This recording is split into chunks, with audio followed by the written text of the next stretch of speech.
આજે હું તમને તુરિયાના પાક વિશે માહિતી આપવાનો છું। મેં આ તુરિયા 25 નવેમ્બરના રોજ લગાવેલા છે।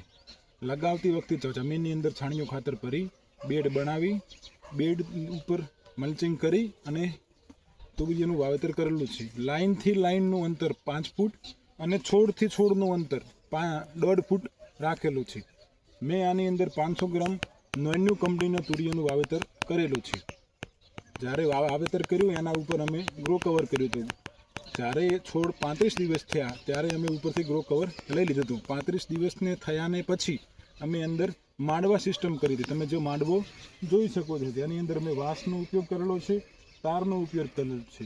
તારની લાઈનો 2 કરેલી છે, એક છે નીચે 3 થી 3.5 ફૂટે, બીજી છે ઉપર 6 ફૂટે।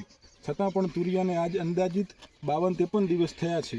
તો 52-53 દિવસની અંદર તમે તુરિયાનો ગ્રોથ, તુરિયાનું ફૂટનું સેટિંગ અને એના ફ્રૂટ તમે જોઈ શકો છો। આ પ્રમાણે અને હાલની તારીખમાં માર્કેટ ભાવ પણ સારા છે। તો ખેડૂત મિત્રો, તમે પણ અમારી જેમ આગતરા તુરિયા વાવી અને ઓછા ખર્ચે વધુ નફો લઈ શકો છો। કારણ કે આની અંદર વીઘાનો ખર્ચો એવરેજ 15,000 રૂપિયા થશે અને આની અંદર ઉતારો અને માર્કેટ ભાવ સારું રહેશે તો તમારો એક વીઘો મિનિમમ 3 થી 4 લાખ રૂપિયામાં પડે છે।